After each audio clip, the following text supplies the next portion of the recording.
we're going to start with some mining stocks and penny mining stocks. We have Ramblers Metal and Mining, and we have some insider buying on it. And I've had people saying to me about some riskier stocks that could provide reward, and you'll see here the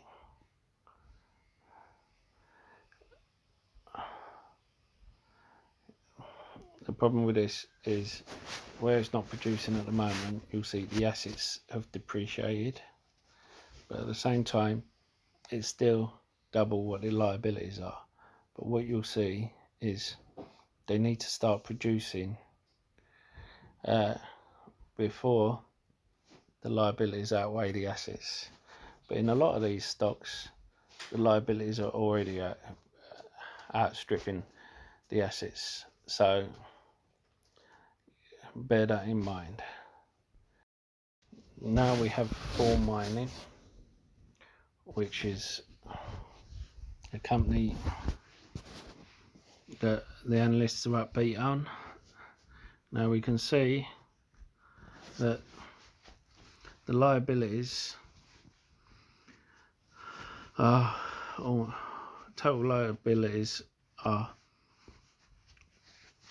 almost 30 times. Total assets are almost 30 times liabilities.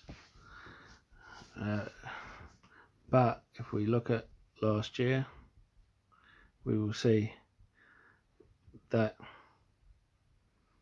the same thing again. Now, if they're not bringing in any income, how long will it be before they actually have to start their liabilities creeping up?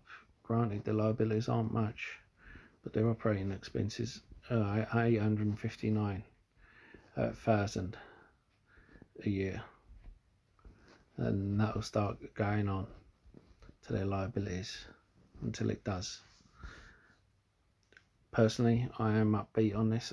I do like it, but let's go on. We have Bizant Resources, and this one again, we see the total liabilities almost like we see it's 15. The assets are total assets are 15%. Total liabilities, current assets outweigh the total liabilities. Now we look at the more recent one. The assets have grown, but the liabilities have creeped up as well, which tends to happen until the money's flowing in. And basically what's happened is they're further along with the drilling. They've confirmed or got a higher grade confirmation, and so their assets have been upgraded, but at the same time they've been using more cash to do that. But again, still a good company. You have a lot of leeway until it starts going in. I spoke about the casinos before, and one to look out for the Macau area is Melco Resource and Entertainment. Now, if you break it down like I did, it is basically, if they are to declare a 5% dividend, there's no dividend.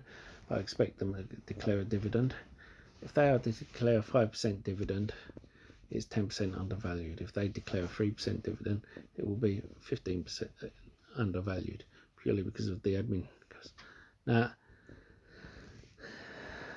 the thing is, they could end up declaring no dividend, but the return on equity, it gives you that wiggle room. And the problem with it is the industry it's in, and I spoke before about it, and you'll see it's loss making, and as most of them are in the leisure industry.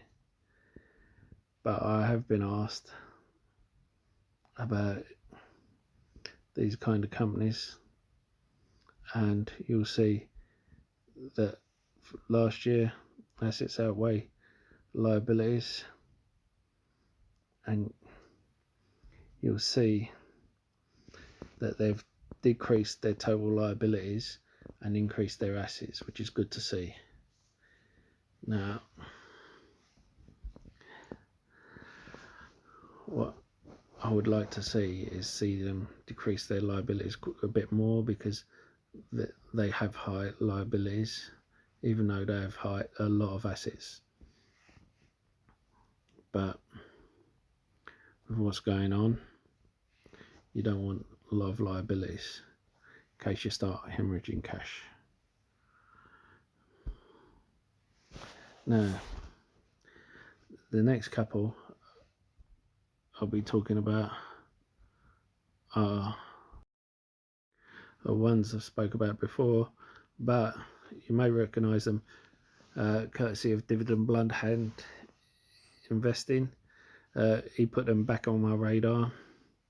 You have GBT Technologies, and basically I think if you look at the company, see, I always like to look at last year's assets and liabilities rather than just looking at the current ones, and that way you can see how the company is doing. Is it growing its assets? Is its liabilities decreasing? It tells you a bit about the company. I like to see a company that's decreasing its liabilities and then growing its assets. I've had a couple of people say to me in the past about a company, oh, they're going sideways, they're not doing anything, and then it turns out that they were decreasing their liabilities. With this one, the assets are decreasing and the liabilities are growing, which is not good to see. But this is a spec play. This is a pure spec play, and you have to do your due diligence on it. I'm still in the process of doing my due diligence. It's one of these that can soar or can just go bankrupt. Could have the creditors in. Kraken Robotics is one that has a lot of government contracts. The other thing about the past one I forgot to mention is it does have a lot of income coming in. Now, and Kraken Robotics has a lot of government military contracts, and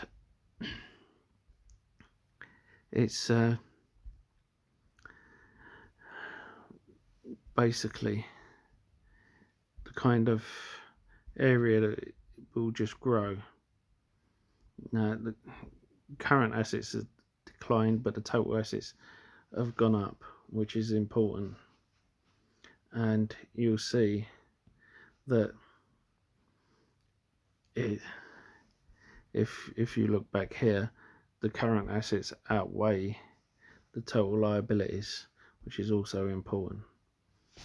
And for a company like this, which is just going to find massive growth in the future, has government contracts, which are usually stable and grow, if anything, I think it is a good stock. And this was a good shout out by Dividend Blood Hand. I have a small position in it, and I'm thinking of taking a bigger one. Yeah, that looks. Yeah, look.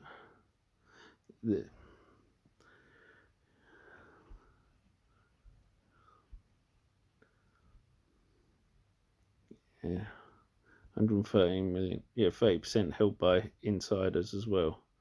So what that means is it's not so much that the insiders in the board are going to be able to decide their own fate for you, but it's a massive amount, which means the board have a great deal of they think the future is going to be great for the company.